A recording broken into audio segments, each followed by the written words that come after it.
जय श्री कृष्ण, जय श्री राम। आप सभी का श्रीमद् भागवत की कथा में स्वागत है। आज हम तृतीय स्कंद में आगे बढ़ते हुए जानेंगे कि भगवान मनु की पुत्री देवहूति का विवाह किससे होता है। जब ब्रह्मा जी ने भगवान मनु को आदेश दिया था कि आप संतान उत्पत्ति कीजिए और इस संसार को आगे बढ़ाइए, तब उन्होंने पत्नी शत्रुपा के साथ में मिल करके 5 संतानों की उत्पत्ति की थी। उनमें से उनकी एक पुत्री का नाम है देवहूति। हम यहाँ पर एक एक करके सभी संतानों के बारे में चर्चा करेंगे। सर्वप्रथम चर्चा करते हैं देवहूति के बारे में। इधर ब्रह्मा जी ने भगवान मनु को आज्ञा दी कि आप संतान उत्पत्ति करें और इस संसार को आगे बढ़ाएं। उधर भगवान ने कर्दम ऋषि को भी यही आज्ञा दी कि आप विवाह करें और विवाह के पश्चात संतान उत्पत्ति करें। ब्रह्मा जी की आज्ञा पाने के बाद में कर्दम ऋषि ने 10,000 वर्षों तक सरस्वती नदी के तट पर बिंदु सरोवर नामक स्थान पर उन्होंने वहाँ पर तपस्या की। तपस्या की वजह से उनका शरीर कंचन हो गया और चेहरे पर और भी तेज निखर आया। अब उन्हें पता था, ब्रह्मा जी ने ही कहा था कि भगवान मनु अपनी पत्नी शत्रुपा के साथ में आपके पास आएंगे और वो अपनी पुत्री, अपनी कन्या देवहूति का विवाह प्रस्ताव लेकर आपके पास आएंगे। आप मना नहीं करेंगे और आपको उन्हीं के साथ में अपना जीवन निर्वाह करना होगा। अब क्या हुआ, भगवान मनु जैसे कहा था, शत्रुपा अपनी पत्नी के साथ में और पुत्री अपनी कन्या देवहूति के साथ में वे कर्दम ऋषि के आश्रम पहुंचे। उनका आश्रम बिंदु सरोवर के पास ही था जहाँ से सरस्वती नदी बहती। भगवान मनु को आते हुए देखा तो कर्दम ऋषि ने उनका स्वागत किया। भगवान मनु और उनके परिवार ने भी उनको प्रणाम किया। तब कर्दम ऋषि ने भगवान मनु के आने का उनसे प्रयोजन पूछा कि आप बताइए कि आपका यहाँ आने का कारण क्या है। तब भगवान मनु ने बताया कि मैं अपनी कन्या का विवाह आपसे करना चाहता हूँ। कर्दम ऋषि ने मना नहीं किया। उन्होंने सिर्फ एक बात कही कि मैं कुछ शर्त रखना चाहता हूँ।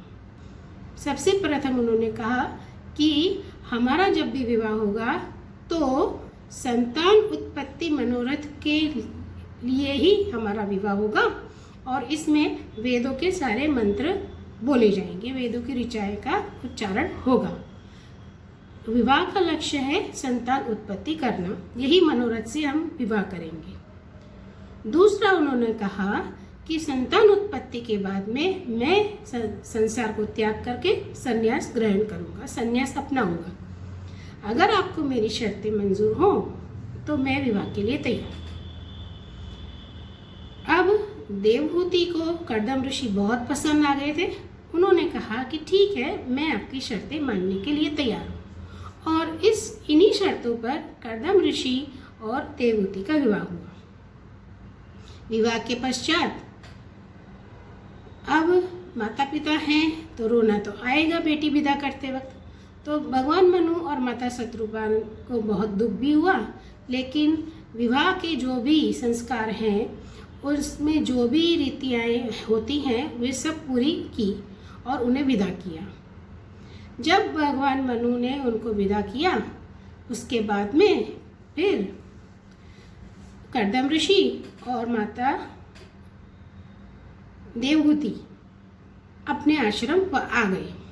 आश्रम आने के बाद में वे वहाँ पर रहने लगे। माता देवहूति ने कर्दम ऋषि का बहुत ही ख्याल रखा, उनकी बहुत सेवा की, उन्हें अपना पति परमेश्वर माना। तो परमेश्वर की जैसे पूजा करते हैं, जैसे उनकी सेवा करते हैं, उसी तरह देवहूति ने भी कर्दम ऋषि की वैसे ही उनकी सेवा की। अब कर्दम ऋषि उनकी इस सेवा से अति प्रसन्न हुए, बहुत ज़्यादा प्रसन्न हुए। तब उन्होंने उनसे कहा कि अब आप मेरी अर्धांगिनी हैं, तो इसी वजह से एक तो आप मेरी अर्धांगिनी हैं, दूसरा आपने मेरी इतनी सारी सेवा की है तो मैं आपसे प्रसन्न हुआ हूँ। तो मेरे पास जो भी विद्याएं हैं, मेरे जो भी योग बल है, मेरे पास जो भी सिद्धियाँ हैं, तो अब से उन पर आपका भी हक होगा। और वे अपनी सिद्धियाँ, अपना योग बल, अपनी तपस्या सब कुछ उनके साथ में बांटते हैं। थोड़े समय बीतने के बाद में देवहूति कहती हैं कर्दम ऋषि से कि हमने जिस मनोरथ से विवाह किया था, अब समय आ गया है कि हमें वह मनोरथ पूरा करना चाहिए, संतान उत्पत्ति करनी चाहिए। तो अपनी पत्नी की इच्छा पूरी करने के लिए और अपना मनोरथ पूरा करने के लिए, ब्रह्मा जी की आज्ञा पूरी करने के लिए कर्दम ऋषि ने एक बहुत बड़ा विमान बनाया। ऐसा समझिए कि उनमें सभी दुनिया की सभी प्रकार की सुविधाएं उपलब्ध थी। आप जो सुविधा सोचो वो सब उस सुविधाएं उस विमान में उपलब्ध थी। कर्दम ऋषि और माता देवहूति स्नान करके, सुंदर वस्त्र धारण करके उस विमान में चढ़ गए और सभी जगहों पर भ्रमण करने लगे। इंद्रांचल पर्वत के आसपास भी उन्होंने भ्रमण किया और पूरे संसार में उन्होंने भ्रमण किया। कई समय तक वे भ्रमण करते रहे और फिर वे अपने घर वापस आए। समय बीतने पर माता देवहूति ने 9 कन्याओं को जन्म दिया। अब इन 9 कन्याओं को जन्म दिया और वे अब बड़ी होने लगी। तब भगवान ब्रह्मा जी ने उनसे कहा कि अब समय आ गया है कि आप अपनी इन कन्याओं को विवाह करें और उन्हें विदा करें। अब कर्दम ऋषि ने ब्रह्मा जी से कहा कि जब मैंने तपस्या की थी तब भगवान विष्णु ने स्वयं मुझे दर्शन दिए थे, एक सुंदर से विग्रह के रूप में। और उस वक्त उन्होंने मुझसे कहा था कि मैं तुम्हारा पुत्र बन के जन्म लूँगा। तो अभी तो पुत्र है ही नहीं। तब ब्रह्मा जी ने कहा कि तुम्हारी पत्नी को पुत्र अवश्य होगा, पहले तुम अपनी कन्याओं का विवाह कर दो। कर्दम ऋषि ने अपनी 9 कन्याओं का विवाह 9 ऋषियों से किया। श्रीमद् भागवत में लिखा हुआ है कि ब्रह्मा जी की आज्ञा अनुसार मरीचि आदि प्रजापतियों के साथ अपनी कन्याओं का विधि पूर्वक विवाह किया। उन्होंने अपनी कला नाम की कन्या मरीचि को, अनुसुईया अत्रि को, श्रद्धा अंगिरा को और हविर्भू पुलत्स्य को समर्पित की। पुलह को उनके अनुरूप गति नाम की कन्या दी। क्रतु के साथ परम साध्वी क्रिया का विवाह किया। भृगु जी को ख्याति और वशिष्ठ जी को अरुंधति समर्पित की। अथर्वा ऋषि को शांति नाम की कन्या दी, जिससे यज्ञ कर्म का विस्तार किया जाता है। इसके पश्चात देवहूति ने एक पुत्र को जन्म दिया। तब कर्दम ऋषि पहचान गए कि ये नारायण ही हैं जो मेरे पुत्र के रूप में आए हैं। उन्होंने जो अपना वरदान दिया था, उन्होंने जो एक अपना वचन दिया था, उन्होंने पूरा किया। उन्होंने कहा था कि मैं तुम्हारे पुत्र के रूप में जन्म लूँगा। तब माता देवहूति के गर्भ से कपिल मुनि का जन्म हुआ।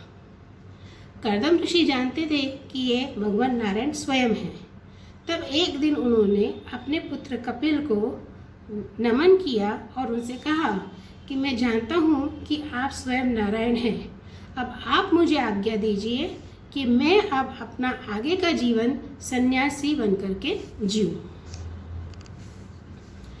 तब भगवान नारायण ने उनसे कहा कि मैं तुम्हें आज्ञा देता हूँ, आगे का जीवन तुम मेरा गुणगान गाते हुए, मेरे यशोगान गाते हुए ही व्यतीत करो। और इस प्रकार भगवान विष्णु अंतर्ध्यान हुए और वे कपिल मुनि बनकर वापस वहीं पर लौटे। कर्दम ऋषि ने अपनी पत्नी से कहा कि अब मेरा समय आ चुका है, मुझे संन्यास लेना है। तब देवहूति माता कहती हैं कि मैं अकेली इससे कैसे पाल पोष के बड़ा करूँगी। तब कर्दम ऋषि कहते हैं कि भगवान तुम्हें शक्ति देंगे, ये उन्हीं की सब कुछ लीला है, उन्हीं की आज्ञा से मैं जा रहा हूँ। और फिर वे चले गए।